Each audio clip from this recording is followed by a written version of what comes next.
Assalamualaikum warahmatullahi wabarakatuh. Kami dari kelompok 3 yang beranggotakan Bibit Sukmawati Maulana Sobirin, Silvi Wulandari. Dosen pengampu Ibu Rona Romadianti, M.Pd. Mata kuliah Semantik Bahasa Indonesia Program Studi Pendidikan Bahasa Indonesia Fakultas Keguruan dan Ilmu Pendidikan Universitas Muhammadiyah Lampung. Selamat menyaksikan.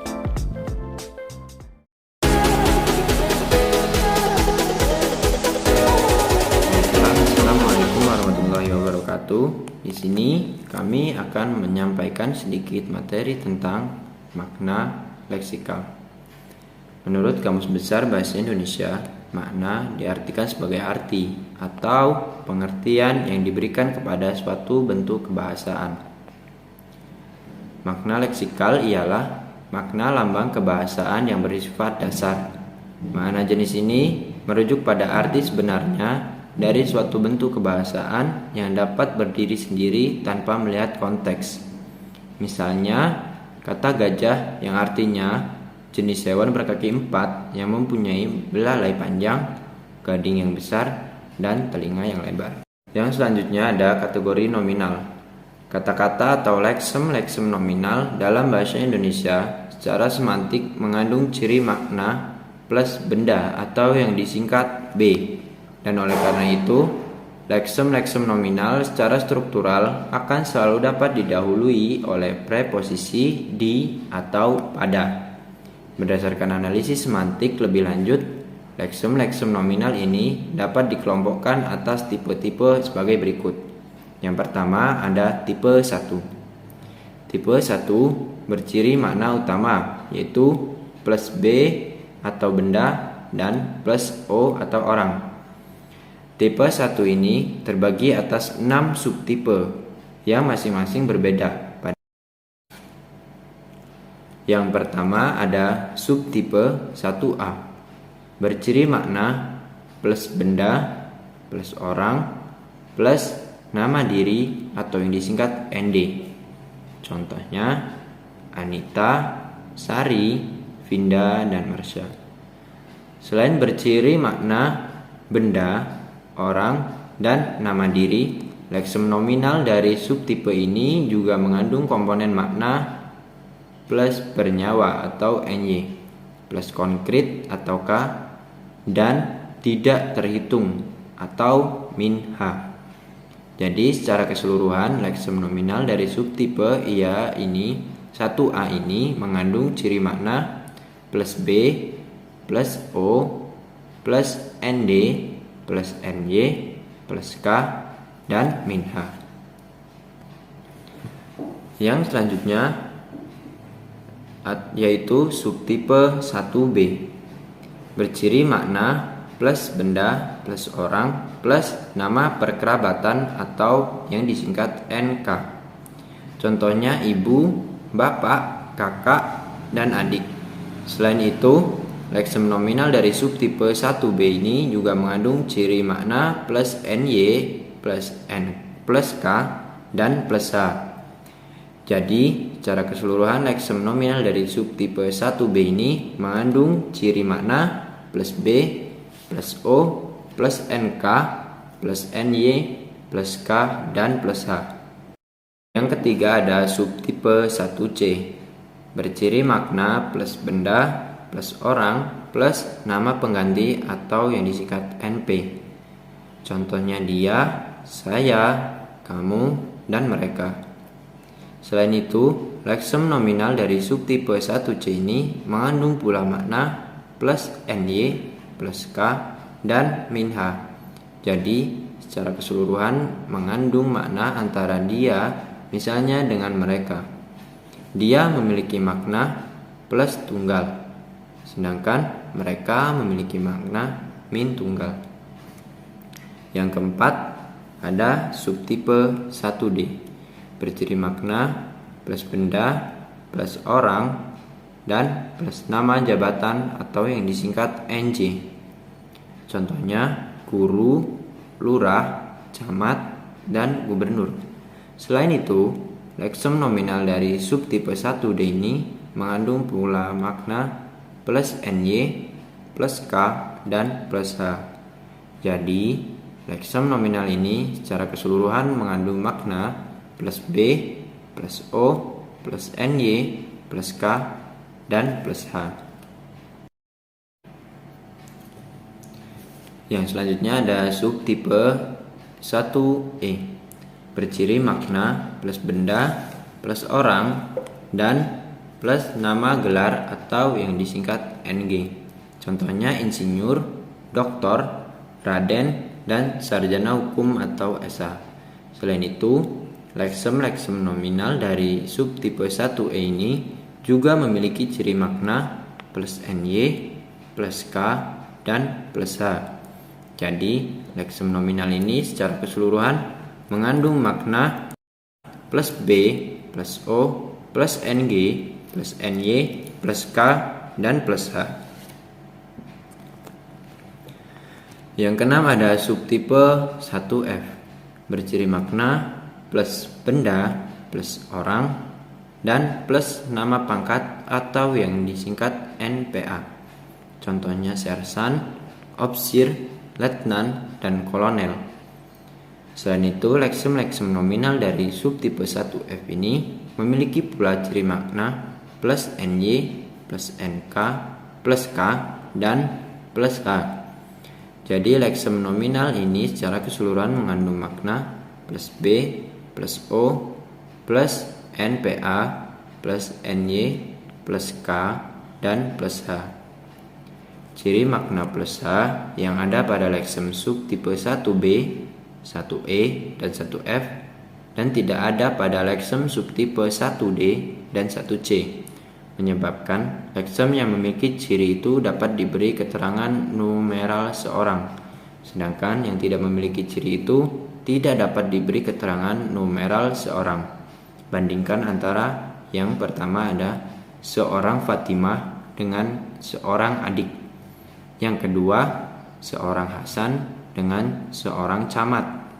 Yang ketiga ada seorang kamu dengan seorang doktor. Dan yang terakhir, seorang dia dengan seorang letnan.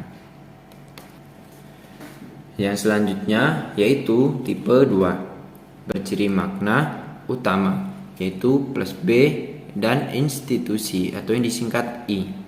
Contohnya pemerintah, DPR, SMA, dan PLNI.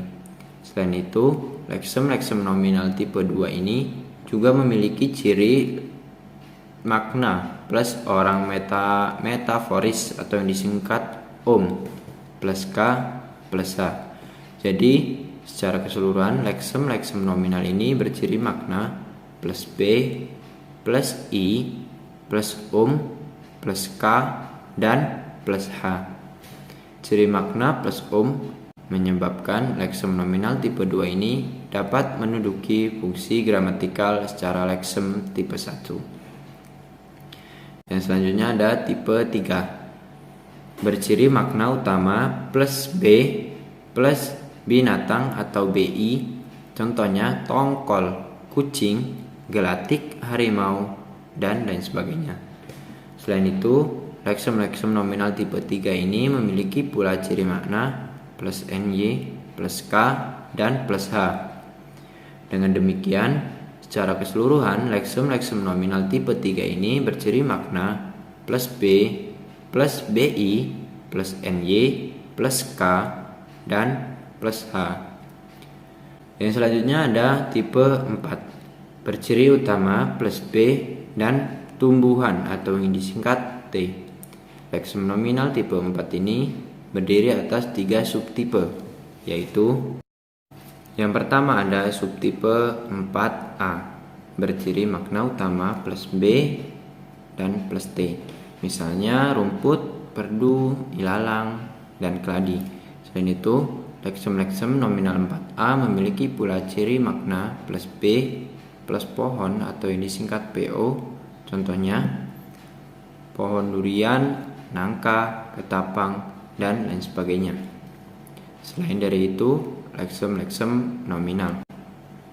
Yang kedua ada subtipe 4B, memiliki makna plus HI plus H dan plus K. Jadi secara keseluruhan leksem nominal subtipe 4B ini memiliki ciri makna plus B plus PO plus HI plus H dan K.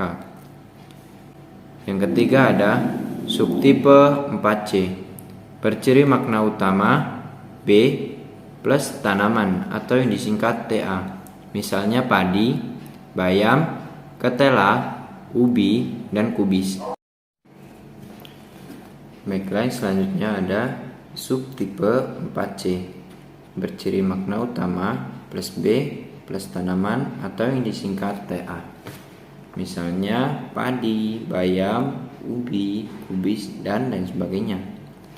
Selain itu, leksem nominal subtipe 4C ini memiliki ciri makna plus HI plus H dan plus K. Jadi, secara keseluruhan leksem ini mengandung makna plus B plus TA plus HI plus H dan plus K. Perbedaan makna dalam ciri plus T, PO, dan plus TA adalah bahwa plus T mengandung segala sesuatu yang tumbuh, sedangkan plus PO hapnya yang berbatang keras, dan plus TA adalah sebagai usaha suatu yang ditanam. Yang selanjutnya ada tipe 5, berciri makna utama plus B, buah-buahan atau yang disingkat BB, misalnya mangga, rambutan, pisang, nanas, dan lain sebagainya. Selain itu, tipe ini juga memiliki makna plus H plus K dan H-HI. Jadi, secara keseluruhan tipe ini memiliki makna plus B plus BB plus H plus K dan min H. Yang selanjutnya ada tipe 6, berciri makna utama plus B plus bunga-bungaan atau yang disingkat BBU, misalnya mawar, melati, kamboja, kembang sepatu, kenanga, dan lain sebagainya. Selain itu, leksem ini juga memiliki ciri makna plus H plus K dan min HI. Jadi secara keseluruhan tipe ini memiliki ciri makna plus B plus BBU plus H plus K dan min HI. Yang selanjutnya ada tipe 7, berciri makna utama plus B plus peralatan atau yang disingkat A1. Tipe ini terbagi atas 9 subtipe, yaitu subtipe 7A, berciri makna utama plus B plus A1 dan plus masak atau yang disingkat MS. Contohnya panci, kompor, dan kuali. Selain itu, subtipe ini juga memiliki makna plus K, plus H, dan min HI. Dengan demikian, secara keseluruhan, ciri makna subtipe ini adalah plus B, plus A1, plus MA, plus K, plus H, dan min HI.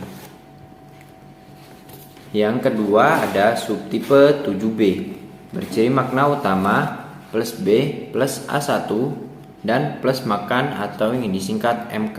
Contohnya piring, garpu, sendok, dan gelas. Selain itu, subtipe ini juga memiliki ciri makna plus K, plus H, dan plus HI. Secara keseluruhan, subtipe ini memiliki ciri makna plus B plus A1 plus MK plus K plus H dan plus HI. Yang ketiga ada subtipe 7C, berciri makna utama plus B plus A1 dan plus pertukangan atau yang disingkat TK. Contohnya palu, gergaji, pahat, dan alat tukang lainnya. Selain itu, subtipe ini juga berciri makna utama plus K, plus H, dan min HI. Secara keseluruhan, subtipe ini memiliki ciri makna plus B, plus A1, plus MK, plus K, plus H, dan min HI. Yang keempat ada subtipe 7D. Mengandung ciri makna utama plus B plus A1 dan perbengkelan atau yang disingkat BKL. Contohnya kunci, bubut, tang, dan alat bengkel lainnya. Selain itu, subtipe ini juga bermakna utama plus K, plus H, dan min HI. Secara keseluruhan, subtipe ini berciri makna plus B, plus A1, plus BKL, plus K, plus H, dan min HI. Yang kelima ada subtipe 7E. Berciri makna utama plus B, plus A1, plus pertanian atau yang disingkat TN. Contohnya cangkul, sabit, garu, dan alat tani lainnya. Selain itu, subtipe ini juga berciri makna plus K, plus H, dan min HI. Secara keseluruhan, subtipe ini berciri makna plus B, plus A1, plus TN, plus K, plus H, dan min HI. Yang keenam ada subtipe 7F. Berciri makna utama plus B, plus A1, dan plus perikanan atau yang disingkat IK. Selain itu, subtipe ini juga berciri makna plus K, plus H, dan min HI. Secara keseluruhan, subtipe ini berciri makna plus B, plus A1, plus IK, plus K, plus H, dan min HI. Yang ketujuh ada subtipe 7G. Berciri makna utama plus B, plus A1, dan plus rumah tangga atau yang disingkat RT. Contohnya lemari, meja, kursi, dan lain sebagainya. Selain itu, subtipe ini juga berciri makna plus K, plus H, dan min HI. Secara keseluruhan, subtipe ini berciri makna plus B, plus A1, plus RT, plus K, plus H, dan min HI. Yang kedelapan ada subtipe 7H. Berciri makna utama plus B, plus A1, dan plus tulis menulis atau yang disingkat TM. Contohnya buku, pensil, penggaris, dan alat tulis lainnya. Selain itu, subtipe ini juga berciri makna plus K, plus H, dan min HI. Secara keseluruhan, subtipe ini berciri makna plus B, plus A1, plus RT, plus K, plus H, dan min HI. Yang terakhir ada subtipe 7I. Berciri makna utama plus B, plus A1, dan olahraga atau yang disingkat OR. Contohnya raket, bola, net, stick, dan alat olahraga lainnya. Selain itu, subtipe ini juga berciri makna plus K, plus H, dan min HI. Secara keseluruhan, subtipe ini berciri makna plus B, plus A1, plus OR, plus K, plus H, dan min HI. Yang selanjutnya ada tipe 8. Tipe ini mengandung ciri makna utama plus B, plus makanan dan minuman atau yang disingkat MM. Contohnya nasi, teh manis, susu, bakso, dan roti. Selain itu, tipe ini juga berciri makna plus K, min H, dan min HI. Secara keseluruhan, tipe ini berciri makna plus B, plus MM, plus K, min H, dan min HI. Yang selanjutnya ada tipe 9. Tipe ini mengandung ciri makna utama plus B, plus geografi atau yang disingkat GE. Contohnya sungai, gunung, dan laut. Selain itu, tipe ini juga berciri makna plus K, plus H, dan min HI. Secara keseluruhan, tipe ini berciri plus B, plus GE, plus K, plus H, dan min HI. Yang terakhir ada tipe 10. Tipe ini berciri makna utama plus B, plus bahan baku atau yang disingkat BB. Contoh pasir, semen, batu, dan kayu. Selain itu, tipe ini juga berciri makna plus K dan min H. Secara keseluruhan, tipe ini berciri makna plus B, plus BB, plus K, dan min HI.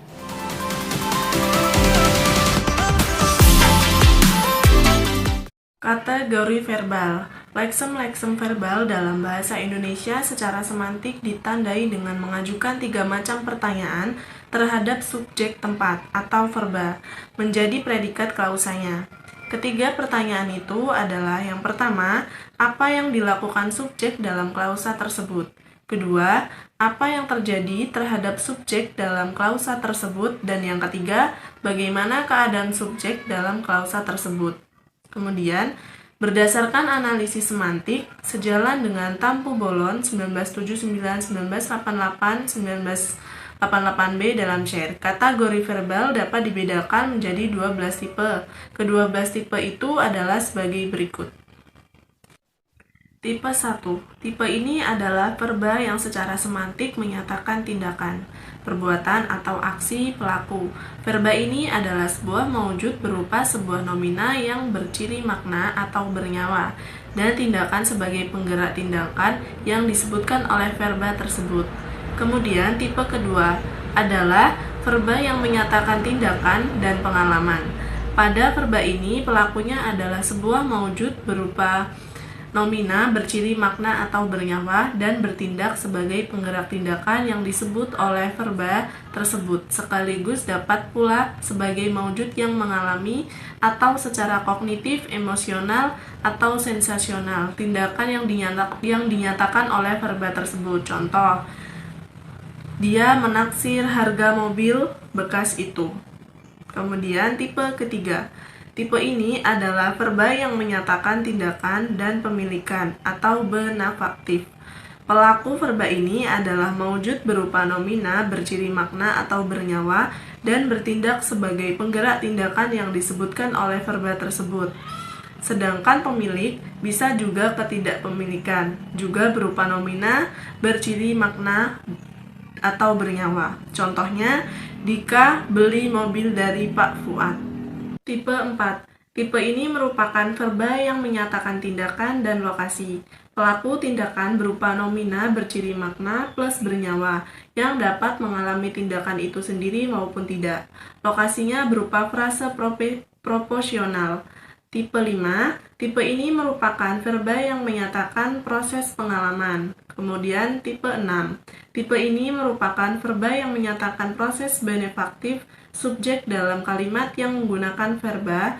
Kemudian tipe 7 ini berupa nomina yang mengalami suatu proses atau kejadian, memperoleh atau kehilangan. Kemudian tipe ke-8. Tipe ini merupakan verba yang menyatakan proses sampai lokatif. Subjek dalam tipe ini berupa nomina yang mengalami suatu proses perubahan tempat atau lokasi. Tipe 9. Tipe ini merupakan verba yang menyatakan keadaan. Subjek kalimat dalam tipe ini berupa nomina umum yang berada dalam keadaan atau kondisi yang dinyatakan oleh verba tersebut. Kemudian, tipe ke-10. Tipe ini merupakan verba yang menyatakan keadaan pengalaman. Subjek dalam kalimat yang menggunakan tipe ini adalah sebuah nomina yang berada dalam keadaan kognisi, emosi, atau sensasi. Kemudian, tipe ke-11. Tipe ini merupakan verba yang menyatakan keadaan benefaktif. Subjek dalam kalimat yang menggunakan tipe 11 ini adalah sebuah nomina yang menyatakan, memiliki, memperoleh, atau kehilangan sesuatu. Kemudian yang terakhir adalah tipe ke-12. Tipe ini merupakan verba yang menyatakan keadaan lokatif. Subjek pada kalimat yang menggunakan verba ini adalah nomina yang berada dalam satu tempat atau lokasi. Selanjutnya, kategori adjektifal. Leksem-leksem adjektifal dalam bahasa Indonesia secara semantik adalah leksem yang menerangkan keadaan suatu nomina atau menyifati nomina itu. Secara semantik, adjektifal dapat dibagi menjadi 8 tipe. Yang pertama adalah leksem adjektif yang menyatakan sikap, tabiat, atau perilaku batin manusia yang termasuk di dalamnya, yang dipersonifikasikannya. Kemudian yang kedua adalah leksem adjektif yang menyatakan keadaan bentuk. Tipe ketiga adalah leksem adjektif yang menyatakan ukuran. Tipe keempat adalah leksem yang menyatakan waktu dan usia. Kemudian tipe kelima adalah leksem adjektif yang menyatakan warna. Tipe keenam adalah leksem adjektif yang menyatakan jarak. Tipe ketujuh adalah leksem yang adjektif yang menyatakan kuasa tenaga. Dan kemudian tipe yang kedelapan adalah leksem adjektif yang menyatakan kesan atau penilaian indera. Perbedaan yang hakiki antara verba atau keadaan dengan adjektival adalah terletak pada fungsinya dalam suatu konstruksi. Pada konstruksi predikat leksem tersebut cenderung berciri verba, sedangkan pada konstruksi atributif berciri adjektiva. Selanjutnya kategori pendamping. Kategori pendamping adalah leksem-leksem tertentu yang mendampingi nomina, verba, adjektif, dan juga klausa untuk memberikan keterangan tertentu yang bukan menyatakan keadaan atau sifat. Kemudian, kategori pendamping terdiri dari pendamping nomina. Leksem-leksem pendamping nomina antara lain menyatakan yang pertama, pengingkaran. Leksem ini hanya satu, yaitu kata bukan yang ditempatkan di muka nomina tersebut. Kedua, kuantitas atau jumlah. Jumlah leksem untuk menyatakan kuantitas banyak. Ketiga, pembatasan leksemnya adalah hanya dan saja. Leksem hanya ditempatkan di muka nomina, sedangkan leksem saja di belakang nomina. Keempat, tempat berada. Leksem yang digunakan adalah di dan pada. Yang kelima, tempat asal leksem yang digunakan adalah dari. Keenam, tempat tujuan atau arah sasaran. Leksem yang digunakan adalah ke dan kepada. Ketujuh, hal atau perkara leksem yang digunakan adalah tentang, mengenai, perihal, dan masalah. Pendamping ini lazim digunakan di depan nomina yang berada dalam suatu klausa intransif. Kedelapan, alat leksem yang digunakan adalah kata dengan. Kesembilan, pelaku leksem yang digunakan adalah kata oleh ditempatkan di muka nomina. Dan yang kesepuluh, batas tempat dan batas waktu. Leksem yang digunakan adalah kata, sampai, dan hingga yang ditempatkan di muka nomina atau nomina waktu. Pendamping verba memiliki beberapa leksem, diantaranya yang pertama pengingkaran. Leksem yang digunakan adalah kata tidak dan bukan yang ditempatkan di depan verba. Misalnya tidak mandi, tidak datang, tidak pulang, tidak menangis, dan tidak berhasil. Leksem bukan hanya digunakan di muka verba dalam suatu klausa yang dikontraskan dengan klausa lainnya. Misalnya, yang pertama, dia bukan menangis karena sedih, melainkan karena gembira. Yang kedua, kami bukan membantah perintah Bapak, hanya meminta waktu untuk mengerjakannya. Selanjutnya, berbagai aspek. Antara lain aspek selesai perspektif dengan leksem sudah, telah, dan pernah. Aspek belum selesai imperfect dengan leksem masih dan lagi. Aspek baru mulai inkoatif dengan leksem mulai. Contoh pemakaiannya, yang pertama, mereka sudah makan. Yang kedua, ibu pernah makan daging rusa. Yang ketiga, dia masih duduk di sekolah dasar. Yang ketiga, berbagai modalitas. Antara lain leksem belum, sedang, akan, boleh, dapat, harus, wajib, mesti, dan jangan. Contohnya, Susi sedang makan. Yang kedua, dia akan datang. Yang ketiga, kita mesti mendengarkan kata guru. Yang keempat, kuantitas. Leksem yang digunakan antara lain sering, seringkali, acap kali, jarang, banyak, kurang selalu, dan sebagainya. Contoh pemakaiannya antara lain, kami sering duduk di depan kelas. Dia sering lewat di jalan ini. Yang kelima, kualitas. Leksem yang digunakan antara lain sangat, agak, cukup, paling, dan sekali. Leksem ini lazimnya mendampingi verba keadaan. Contoh, Lili sangat cantik. Kami paling suka menulis puisi ketika senja menjelma. Yang keenam, pembatasan leksem yang digunakan adalah kata saja dan hanya. Leksem saja diletakkan di belakang verba, sedangkan hanya di muka verba. Misalnya menangis saja, tidur saja. Selanjutnya pendamping adjektiva. Leksem-leksem pendamping adjektiva di antara lain. Yang pertama, pengingkaran leksem yang digunakan adalah kata tidak dan bukan. Misalnya, tidak baik, tidak lurus, tidak gemuk, tidak bandel, dan tidak merah. Leksem bukan dapat digunakan di muka. Nama warna seperti bukan merah, bukan hijau, dan bukan kuning. Dan di muka adjektiva yang mirip dengan verba keadaan seperti bukan bandel, bukan kosong, bukan nakal, dan bukan buruk. Yang kedua, kualitas leksem yang digunakan adalah kata-kata sangat, agak, cukup, paling, sekali, maha, dan serba. Misalnya, sangat baik, cukup licin, paling miskin, maha mulia, dan serba modern. Yang ketiga, ada pendamping klausa. Leksem pendamping klausa mempunyai posisi yang agak bebas. Leksem ini dapat ditentukan pada awal klausa, di tengah klausa, dan pada akhir klausa. Distribusinya ini tentu saja memberikan makna yang berbeda. Leksem-leksem pendamping klausa ini antara lain memberi makna yang pertama kepastian.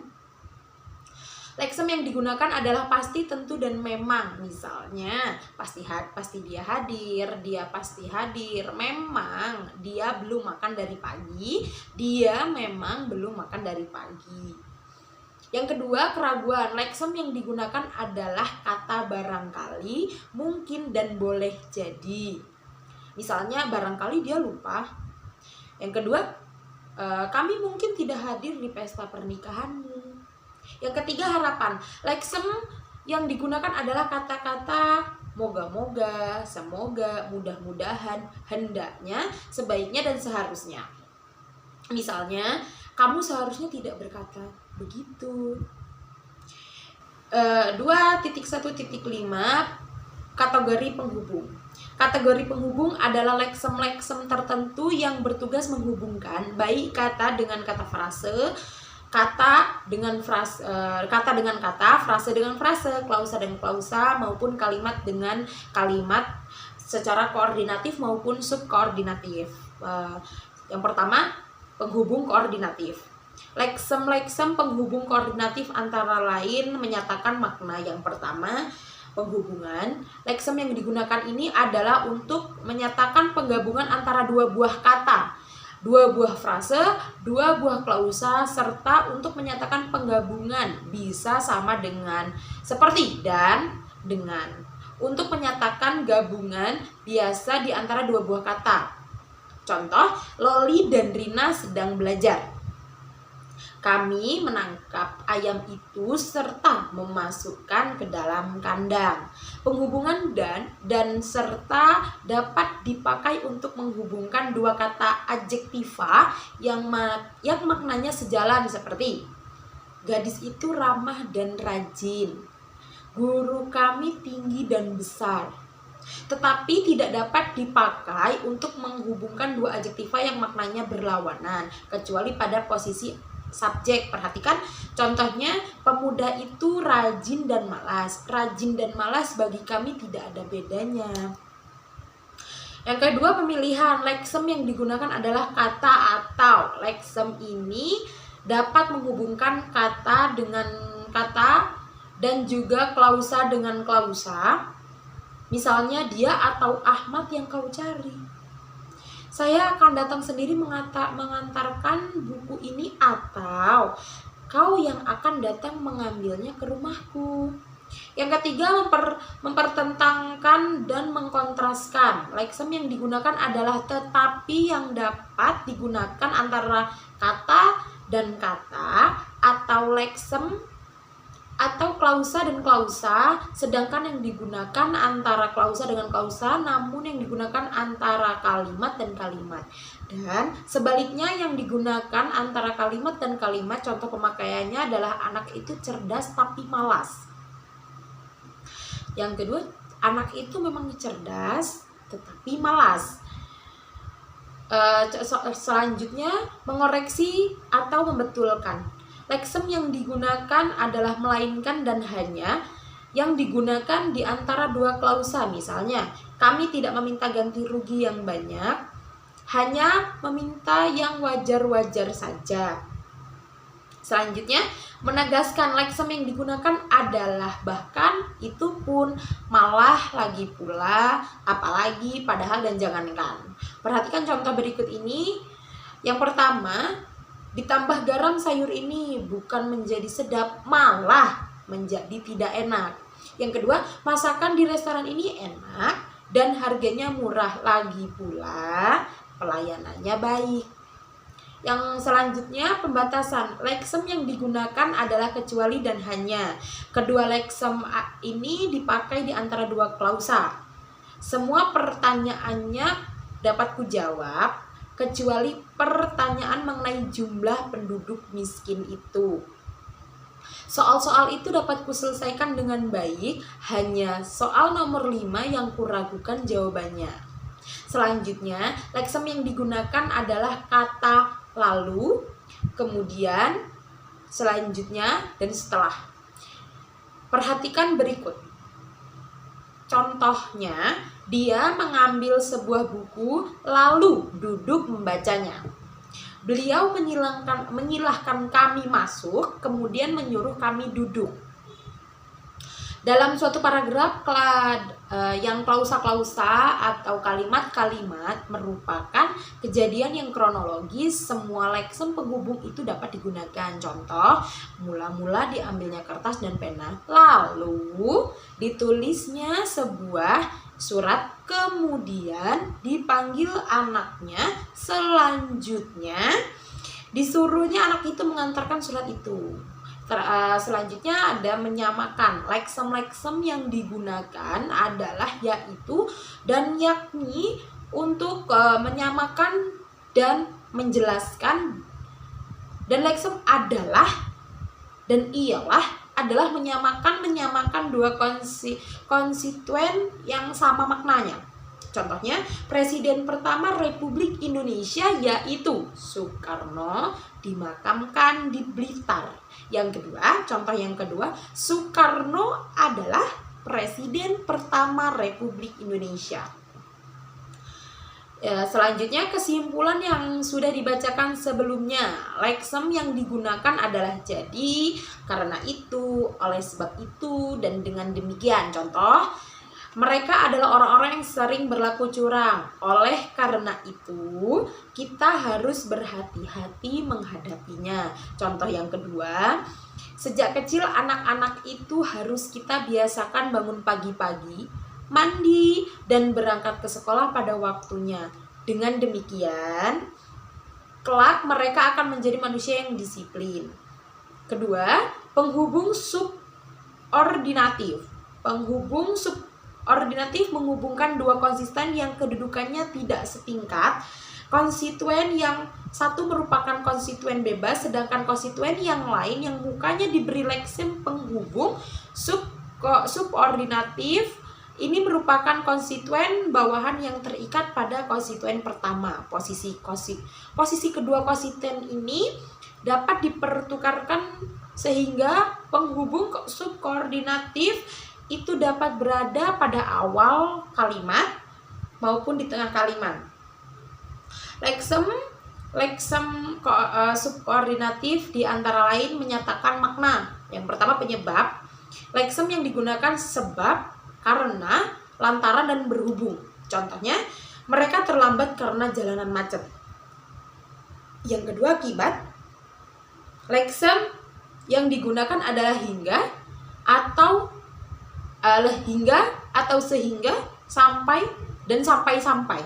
Contoh, dia terlalu banyak makan mangga muda hingga perutnya sakit. Syarat atau kondisi yang harus dipenuhi. Leksem yang digunakan adalah jika, jikalau, kalau, bila mana, dan asal. Bila datang, kita segera berangkat. Bila mana cuaca buruk, jendela itu harus kalian tutup. Selanjutnya, pengadaian. Leksem yang digunakan adalah andai kata, seandainya, dan contohnya andai kata Andai kata saya punya uang 1 miliar, kamu akan saya bagi separuhnya. Wow. Andaikan Putri itu menjadi pacarku, saya akan senang sekali.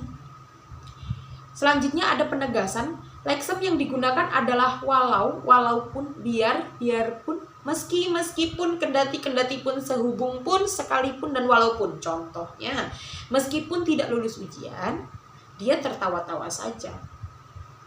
Selanjutnya, perbandingan. Leksem yang digunakan adalah seperti, sebagai, laksana, seolah-olah, dan seakan-akan. Contohnya, dimakannya nasi itu dengan lahap seperti orang 3 hari belum makan. Selanjutnya ada tujuan.